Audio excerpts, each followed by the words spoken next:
আপোনালোকৰ যি দলৰ চন্দন ব্ৰহ্মৰ আছে চিনি নাপায়? আমাৰ দলত নাই, কেনেকৈ চিনি পাব মই?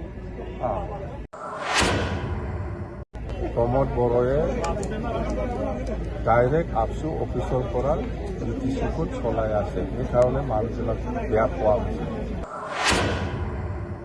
প্ৰমোদ বড়ো কাম কৰা মানুহ লাগে, সি চাপ্লাই অৰ্ডাৰ দি পেলাইহে কোৱা মানুহ, একো কাম কৰা নাই।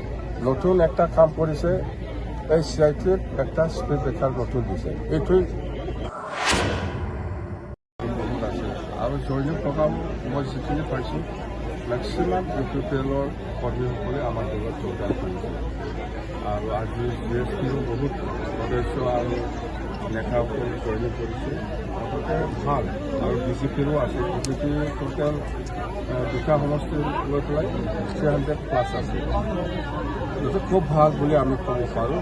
BJPৰ দলৰ অৱস্থাটো খুব ভাল। আৰু আগতকৈ যিটো 2024 যিটো নিৰ্বাচন, আজিৰ দিনত যিটো পজিশ্যন, সেইটো চাই পেলাই আমি 100% BJP দলে 2024 ভোটাৰৰ লোকসভাত জিকি আছে, এইটো আমি দেখিছোঁ।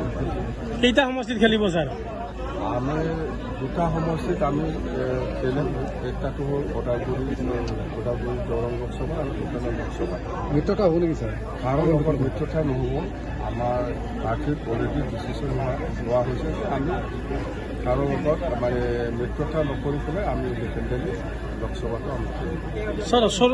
চন্দন এইবিলাক বাছুটি খাই আছে, মই নাজানো, বুজি নাপায়। ইয়াৰ পিয়ৰ লগত আমাৰ কি সম্পৰ্ক আছে? চন্দন ব্ৰহ্মক আপুনি চিনি নাপায় বুলি কৈছে? প্ৰমোদ বড়োক কোৱাৰ অধিকাৰ আছে, ক'ব দিয়ক। এইবিলাক যে জইনিং হৈ আছে, DPFৰ মানুহকে জইন কৰা থকাটো আমাৰ DPFৰ মানুহ আপোনালোকে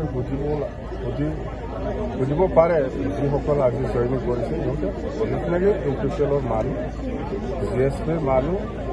আজিৰ দিনত চৰকাৰৰ পৰা একো পোৱা নাই, সেইকাৰণে সিহঁতে আকৌ মানে আমাৰ দলকে বিশ্বাস কৰি পেলাই আমাৰ দলত যোগদান কৰি আছে। ছাৰ আপুনি চন্দন ব্ৰহ্মক চিনি নাপাব বুলি কৈছে কিছুদিন আগতে? চিনি নাপায়, মেলা চন্দন ব্ৰহ্ম লাগে। কয়জন লাগে আপোনাক চন্দন ব্ৰহ্ম?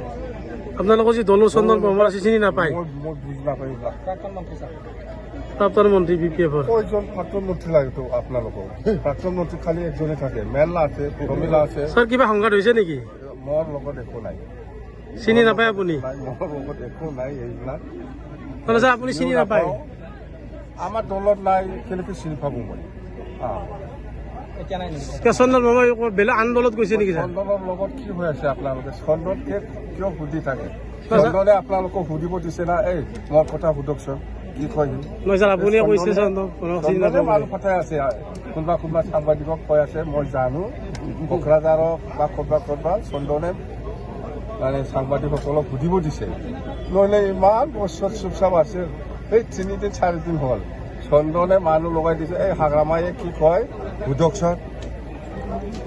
এইটোতো চন্দনৰ কাম, সি জাগা পোৱা নাই। এতিয়া আহি পেলাই কাম কৰিলে হ'ল না? কিয় কৰা নাই? আহি পেলাই কাম কৰিলে হ'ল না? BPF বাদ দিছে চন্দন ব্ৰহ্মই ছাৰ? মই নাজানো।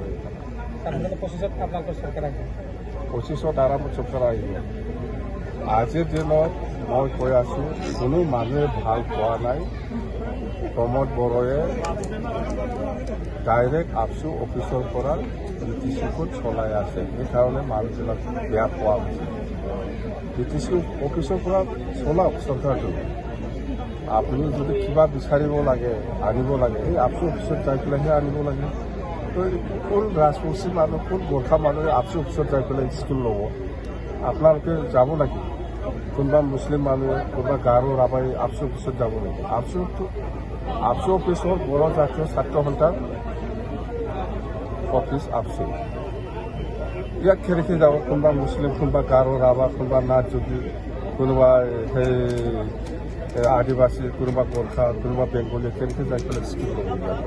সেইকাৰণে মেক্সিমাম 80-90% জাতিয়ে, বেলেগ জাতিয়ে এই ব্ৰিটিছ চৰকাৰটো ভাল পোৱা নাই। তাৰপিছত প্ৰমোদ বড়োৱে একো কাম কৰিব পৰা নাই? প্ৰমোদ বড়ো কাম কৰা মানুহ লাগে, সি চাপ্লাই অৰ্ডাৰ দি পেলাইহে কোৱা মানুহ, একো কাম কৰা নাই। নতুন একটা কাম কৰিছে, এই CITত একটা স্পীড ব্ৰেকাৰ নতুন দিছে, এইটোৱেই নতুন কাম, আৰু বেলেগ একো কাম দেখা নাই।